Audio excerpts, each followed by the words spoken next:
la gamificación y la ludificación de la enseñanza, entre algunos otros que han estado creciendo muchísimo. El colegio, ¿cómo aplica la gamificación? Me hace muchísimo, bueno, esto me encanta porque aparte la gamificación se ve involucrada en lo lúdico, en cómo hacemos de un tema a lo mejor bastante escabrioso, ruidoso, Así algo es. que sea digerible para el alumno y sobre todo para alumnos de primaria, secundaria. Sí, pues obviamente se va dirigiendo y se va construyendo con base en el nivel educativo. Tenemos la gamificación, por ejemplo, en las clases de matemáticas o en las clases de física, donde contenidos que de pronto parecieran ser difíciles, ¿no? Porque hay que conceptualizar mucho. Si hablamos de un pequeñito que está pasando, de contar con piezas de Lego, por ejemplo, números 4, hacer agrupaciones, allá hacerlo simbólico Y hacerlo entretenido, es ¿no? complicado. Entonces de pronto pues se pone un juego, ¿no? Le generas una estructura de juego con retos, ¿no? Los videojuegos es lo que tienen y por Y eso es otro atrapan a los rollo chicos, aparte.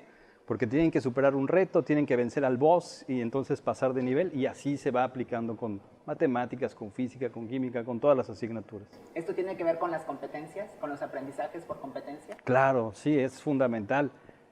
Un aprendizaje por competencias tiene tres elementos. Cuéntame.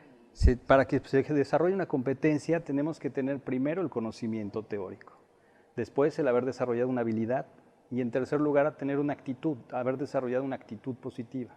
Si desarrollamos esas tres cosas, desarrollamos una competencia. Entonces, esta parte de la gamificación o del aprendizaje basado en proyectos genera precisamente esos tres elementos, ¿no? Te genera un conocimiento teórico, que es la base, te genera una habilidad de trabajo en equipo, de resolución de problemas, de pensamiento analítico y te genera también una actitud hacia el aprendizaje, hacia el conocimiento. Oye, y estos elementos para que funcionen, lo lúdico, la gamificación, obviamente tiene que venir acompañado por una expertise de las personas que lo imparten. ¿Cómo seleccionamos a las personas o cómo decimos que son realmente capaces o con estas habilidades para poder desarrollarlo y transmitirlo de una manera muy satisfactoria a los alumnos? Sí, claro, digo, al final la educación es una vocación, ¿no? Me queda claro. La hacemos por amor Sí, y totalmente. todos los que estamos ahí, por ejemplo, la plantilla en el Colegio Morelos, pues es una plantilla que tiene muchos años, ¿no? Tenemos maestros de 20 años, de 25 años. Entonces uno pensaría que cuando teníamos que dar el brinco hacia la tecnología, hacia todo esto, pues iba a suceder como que un filtro, ¿no? Algunos iban a quedar en el camino y no sucedió así. Depende mucho de la actitud del maestro hacia lo nuevo, hacia los retos. Del interés al cambio. Así es. Cuando empieza la pandemia y se va todo en línea, pues obviamente empieza esto de, bueno, ¿qué hacemos? Hay que capacitar al personal, independientemente de la capacitación que se lleva, para hacerlo. Y los maestros que tenían más años con nosotros demostraron mucho interés, mucha facilidad, ¿no? Porque aparte pues ya teníamos un proceso de innovación tecnológica desde años anteriores, ¿no? Este fue un brinco, pero era un brinco muy importante y sí, la capacitación es fundamental, ¿no? Y la infraestructura, ¿cómo hace su engagement ahí? Es importante no solamente capacitar, sino la infraestructura, cómo arropa todos estos modelos educativos. Sí, obviamente contar con una infraestructura hecha, pensada para la educación es fundamental. El haber aportado o apostado, mejor dicho, en la innovación tecnológica desde hace ya muchos años, pues nos permitía ya tener aulas multimedia, nos permitió tener muchos elementos que eran fundamentales o que se hicieron fundamentales ahorita, por ejemplo, en el modelo híbrido, ¿no? Que ya debes tener un aula multimedia, un proyector con cámaras, con micrófonos, con todos esos elementos, pues afortunadamente el ya tener el 80% de este equipo en las aulas nos permitió dar el brinco. Entonces, cuando tú cuentas con todos los elementos, vamos a pensar en la gamificación o en la ludificación, te llevas a un alumno a que trabaje con robots, ¿no? En un torneo que implica matemáticas, que implica física, que implica muchas otras cosas, pues claro que es diferente a lo mejor a solo conceptualizarlo, ¿no? A solo pensar cómo podría ser. Hablemos de la parte de la infraestructura, pero ¿qué tan importante es incluir la tecnología en el desarrollo de los niños, de los adolescentes? ¿Qué tan importante es hacerlo competitivo en este plano? Como bien decías, la construcción de robots, pero ¿qué tan beneficioso es trabajar con tecnología y en el área tecnológica además? Pues mucho, si pensamos en que no solamente tenemos que preparar a los chicos para el mundo actual, sino para el que viene, ¿no? Tener la visión. Así es. Si nosotros pensamos, por ejemplo, en cuestiones de tecnología, hay a nivel mundial desde hace años un objetivo que es el 2050, ¿no? En el 2030 vamos a hacer el primer viaje a Marte, ¿no? Como humanidad. En el 2050 se está pensando que vamos a llegar a un hito en la parte tecnológica donde tendremos muchos servicios que solamente en las películas de ciencia ficción habíamos visto, ¿no? Sí, claro. Entonces, preparar a los chicos desde ahorita para poder vivir en ese mundo, ¿no? Un alumno que tenemos ahorita en primero de secundaria, por decirlo así, que tiene 12 años, dentro de 30 años tendrá 42.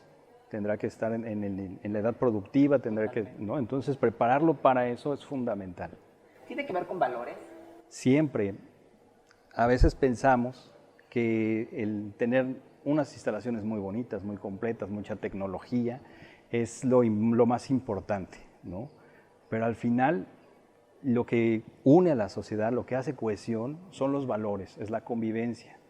Por eso es el trabajo nosotros, por ejemplo, que hacemos en el colegio, tiene que ver con habilidades emocionales, con inteligencia emocional, con todo esto que te permite desarrollar como ser humano y que te permite integrarte a la sociedad de manera adecuada, ¿no? Ser productivo, aportar. De eso creo que se trata mucho la educación. Claro, y sobre todo tiene que ver con manejo de emociones, esta parte de la felicidad, de estar bien con uno mismo y poder proyectarlo en nuestro alrededor, en la cotidianidad, ¿no? Que haya una autogestión, ¿no? Si no hay esa posibilidad de empezar por uno, de gestionar nuestras emociones, de poder canalizarlas adecuadamente, pues no hay manera de construir hacia afuera.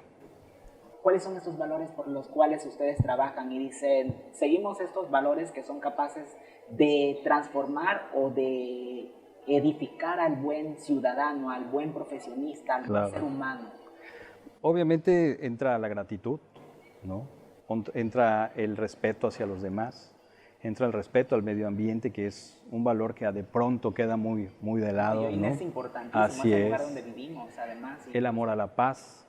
Son elementos que también hemos ido alineando a la Agenda 2030 que tiene la ONU, ¿no? Que son todos estos objetivos internacionales para el desarrollo sustentable y que hablan de democracia, ¿no? Y que también es un punto importante para nosotros, que hablan sobre la paz, que hablan sobre el cuidado del medio ambiente.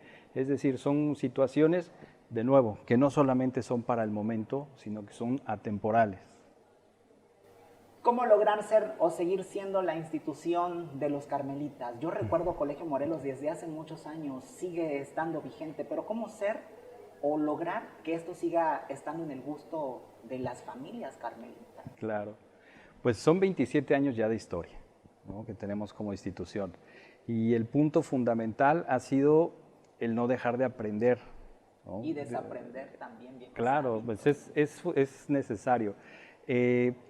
Cuando en el 2006 hace una reforma a la Secretaría de Educación, es cuando la Secretaría empezaba a plantear esta parte de las competencias, ¿no? Y nosotros pues ya llevábamos un camino avanzado. Otro punto importante son las alianzas. Nosotros para poder ir en la punta de lanza tenemos que estar aliados con las mejores instituciones.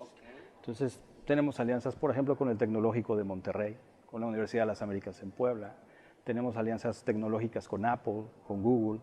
Entonces todo esto nos permite no solamente ver lo que está actualmente en la vanguardia, sino lo que va a venir, ¿no? El TEC de Monterrey tiene un instituto para el futuro de la educación. Entonces ellos desde antes nos hacen llegar información de qué es lo que viene, claro, ¿no? Y sobre los retos que se están presentando. Las tendencias, importante estar en la tendencia y sobre todo en educación, que es innovar y es dar mejores resultados y transformar y crear. ¿Qué tan importante es la alianza con la familia? Digo, todas estas alianzas de escuela y tecnología son magníficas, pero la familia, ¿cómo la afianzamos? ¿Cómo creamos esta alianza? Es complicado porque obviamente somos un microcosmos, ¿no? En donde cada familia tiene un conjunto de valores, ¿no? Tiene ciertas ideas sobre cómo debe ser la educación. Entonces, hemos logrado incluirlos en nuestros procesos más importantes para que se sientan parte de la institución, para que ellos también puedan incidir en el desarrollo de sus hijos. Y sobre todo, la comunicación es fundamental, ¿no? No somos una escuela que tengamos a los papás alejados, al contrario, nos gusta tenerlos dentro de los procesos, los invitamos a las actividades les hacemos saber cómo están, tenemos un programa de seguimiento personalizado a nuestros alumnos, entonces todos los papás saben cómo están sus hijos y si tienen alguna necesidad y si se les está apoyando de alguna manera, o ellos como padres, qué pueden hacer desde casa para poder ayudar en este desarrollo de los chicos. ¿Qué le ofrecen a los padres de familia como institución? Si yo te lo pudiera resumir en una palabra, sería seguridad, ¿no? La seguridad, ¿a través de qué? la seguridad de que están recibiendo una educación de calidad, la seguridad de que sus hijos se están desarrollando en uno de los mejores ambientes, ¿no? Tenemos un proceso de admisión que nos permite mantener una comunidad muy cohesionada, en la cuestión de valores, ¿no? Muy alineada. También la seguridad de que sus hijos cuando están con nosotros están recibiendo la mejor atención, ¿no? Entonces son elementos que sabemos que son primordiales para los padres. Y obviamente el padre se siente comprometido y agradecido con lo que la institución le da. ¿Qué anécdotas tienes de los padres satisfechos, de los alumnos? Pues mira, el primero es que ahora tenemos dentro de nuestros alumnos Familias, hijos hermanos, de exalumnos, ¿no? Decía, nuestra primera generación de bachillerato hace 27 años, pues ahora ya son padres de familia, ¿no? Entonces ya tenemos ahí a sus hijos, tenemos papás que cuando ha sucedido alguna situación inmediatamente se aprestan a ayudarnos, a reconfortarnos, o incluso, como te digo, a intervenir en las actividades, ¿no? Vamos a hacer una limpieza de playas y los papás inmediatamente dijeron cuántos coches necesitan, cómo nos movemos, y no solamente fue eso, los papás organizaron la limpieza de playas. Súper ¿no? padrísimo. La importancia de que la escuela se convierta en el segundo hogar para los hijos, ¿en qué radica? Pues radica precisamente en el tiempo que pasan con nosotros, ¿no? En primer lugar, son más de 8 horas, y también en cómo se sienten. Cuando tú te llegas a tu hogar, te sientes amado, te sientes aceptado, te sientes tranquilo, seguro, y esos son los aspectos que tratamos de darle a los chicos en el colegio, ¿no? Ellos, a veces, el colegio es un espacio donde ellos tienen una válvula de escape, ¿no? de presiones. ¿No? Claro. Se desarrolla la personalidad del niño, del adolescente en esta etapa y sobre todo en el colegio. Sí, porque la personalidad se relaciona con base precisamente en la interacción con los demás. Uno se va construyendo en eso, ¿no? Entonces, ese era uno de los retos, por ejemplo, el trabajar en línea. No tienes esa interacción tan directa. Nosotros decidimos movernos al modelo híbrido precisamente para empezar a retomar esta parte de la interacción, y ha sido muy buena la aceptación, la participación de los chicos y los padres. Increíble. ¿En qué consiste el modelo híbrido principalmente en el colegio? ¿Cómo distribuyen el alumnado? ¿Cómo juegan con esta parte híbrida? Nosotros tenemos espacios o áreas diseñadas para una cantidad de alumnos. Nuestras aulas son para que tengamos 30 alumnos de manera cómoda. Como política del colegio son máximo 25 alumnos.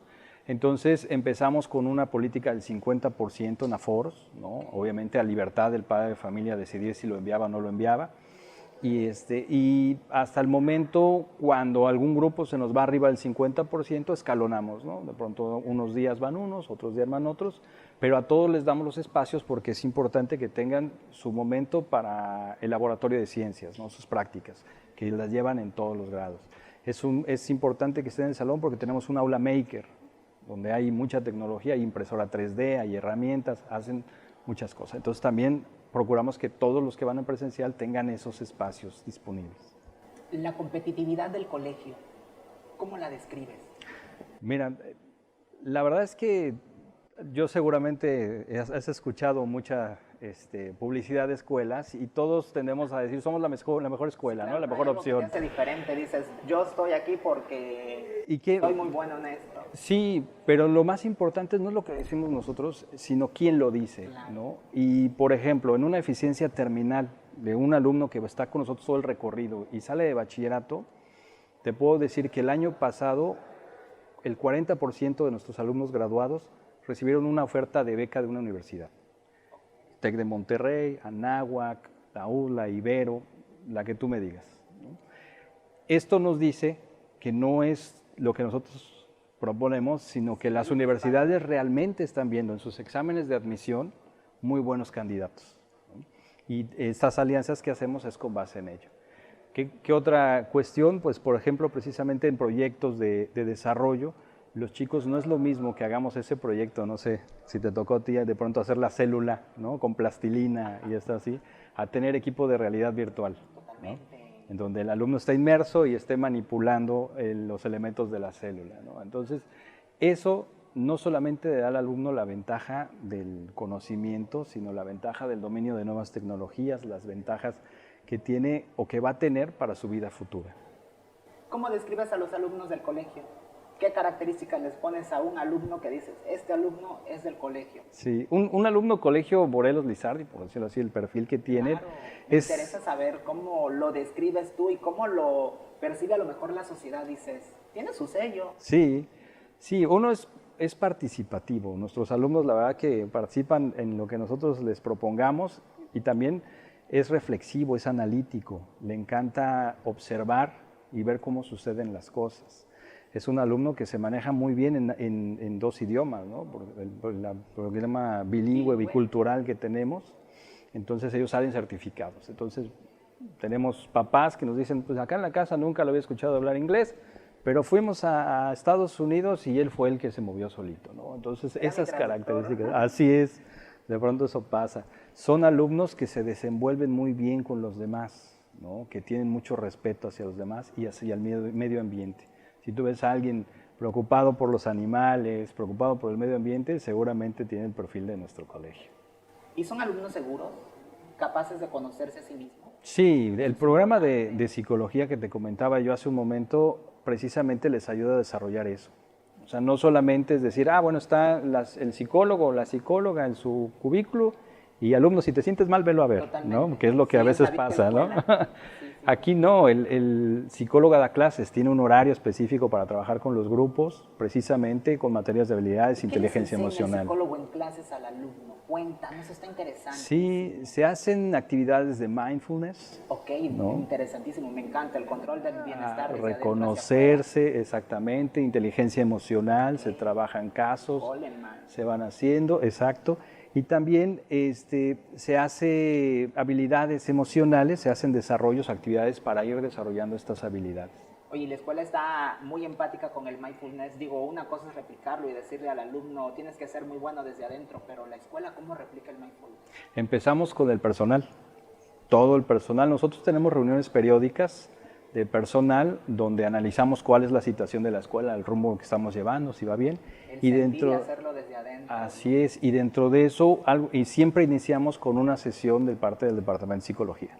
Y en esas sesiones vienen los elementos de mindfulness, o vienen reflexiones, o vienen de pronto apoyo, porque estos últimos periodos han sido fuertes para los maestros, ¿no? De pronto dicen, no, pues ya está trabajando en línea, casi no trabajan. Al contrario, el burnout que tienen los maestros ha sido muy fuerte. Entonces, tenemos que empezar desde nuestra base, que es el personal, y obviamente esto se va replicando con los chicos. ¿Cómo viven el burnout los maestros? Digo, la contaminación social es capaz de llenarlos de estrés y llevarlos hasta un hospital. Pero ¿cómo nosotros como institución tratamos de que esto se relaje, sea más empático? Y los maestros, que son pieza clave, porque si el maestro está bien, seguramente va a dar unas clases más satisfactorias, con mejores resultados. Pero también, ¿cómo nos enfocamos en los maestros para que no caigan en esta tendencia de la contaminación social? Sí. Cuando nos fuimos en línea hubo prueba y error, te soy honesto, ¿no? Como todos. El maestro también es importante para proponer, ¿no? Es una pieza clave. Nosotros, ¿qué hacemos? El maestro, imagínate un maestro de 20 años, que ha dado 20 años en la misma área. Entonces, es muy fácil tender a repetir, ¿no? Ya tengo mi plan de estudios hecho, ya tengo mis actividades y las hago año con año. Lo que nosotros hacemos es darles herramientas, darles capacitación, innovar, para que precisamente ellos cada año ese programa se vaya alimentando con nuevas experiencias. Entonces es un maestro que de pronto, por ejemplo, ahorita estamos moviendo a nivel secundaria materias de ciencias en inglés, aparte de otras curriculares que tenemos en inglés. Entonces es un reto porque el maestro de ciencias se estuvo preparando, ¿no?, para poder ahora impartir sus materias en inglés. Además de las tecnológicas, ¿qué otras materias se encuentran en la estructura académica que son innovadoras y que dices, estas materias son transformadoras y a lo mejor no se llevaban antes, pero ahora en el colegio las impulsamos porque creemos que pueden ayudar al alumno en su crecimiento, a transformarlo. ¿Tenemos materias?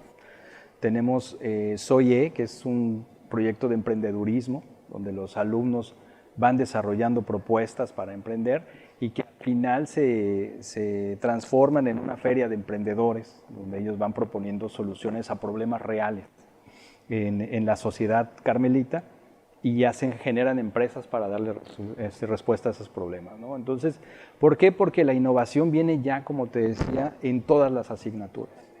El de español, cuando empezamos a innovar tecnológicamente ya de manera muy fuerte, decía, bueno, pues yo cómo voy a usar una impresora 3D, ¿no? O yo cómo voy a usar un casco de realidad virtual. Sí, bueno, entonces, y ahora nos ponemos al, ¿qué es esto? Imagínate, con un maestro de 20 años. Así es. ¿Por qué? Porque aquí el punto focal fue romper la barrera entre las asignaturas. Entonces, yo ya no nada más es decir, es matemáticas, es español, es física, sino que español, matemáticas, física y química convergen para generar un challenge que le llamamos, ¿no? Y entonces ahí se van desarrollando los aprendizajes. ¿Cómo describes al colegio? Resúmame todo lo que me ofrece el colegio. Enamóranos con el colegio. Bueno, el colegio, primero hay que pensarlo como, no solo como un colegio, sino como una incubadora de líderes, una incubadora de personas que van a transformar el mundo. Todo a través de programas que tenemos que todos están certificados por la SEP, por la UNAM, por Cambridge, el programa de inglés, toda la tecnología por Apple. Entonces es un lugar donde a través de alianzas, ¿no?, de puentes que vamos generando con otras instituciones, nuestros alumnos obtienen beneficios y los padres de familia mucho más. Imagínate un padre de familia que confió en nosotros durante todo un proceso que puede ser desde el preescolar, porque tenemos alumnos que están generando desde el preescolar y salen en bachillerato, y se va a su hijo con una beca del 80% a una universidad, ¿no?, una de las mejores universidades del país. Es también pensar en el padre de familia. Claro. Es satisfactorio tanto para el padre como para la escuela. Claro, pues es que al final somos un equipo, ¿no? No podemos pensar nada más en uno o en otro, tenemos que pensar en el todo. Claro, la educación no funciona si lo que tú dices en casa no se replica en el colegio y viceversa, ¿no? De este equipo depende realmente la formación positiva del ser humano. Pensamos en seres humanos, pensamos en profesionales, pensamos en individuos. ¿En qué pensamos cuando estamos replicando la educación en el colegio? Tenemos una base importante de filosofía humanista. Entonces, cuando pensamos en el ser humano, en el niño, joven o adolescente como ser humano, entendemos que hay que desarrollar no solamente la parte reflexiva, sino también el corazón, el espíritu, tenemos que desarrollarlo de manera integral. Y bueno, al final, algo que tú acabas de mencionar y que es fundamental, si no hay una réplica en casa de lo que se trabaja en el colegio y viceversa, no podemos lograr estos objetivos que son más altos, ¿no?, del de desarrollar al humano.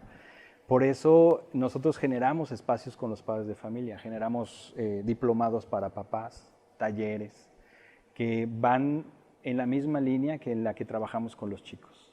Súper. Pues yo te agradezco muchísimo este espacio, creo que tenemos un excelente contenido, información nutritiva. Me encanta que hablemos de mindfulness, del bienestar, creo que pocas instituciones replican el estar bien desde adentro para que yo pueda hacer cosas bien hechas, bien ejecutadas, bien pensadas, bien estructuradas, y pues nada que darle el valor interno a lo emocional para pues poder ser agentes de cambio. Así es, ¿no?, desde el interior.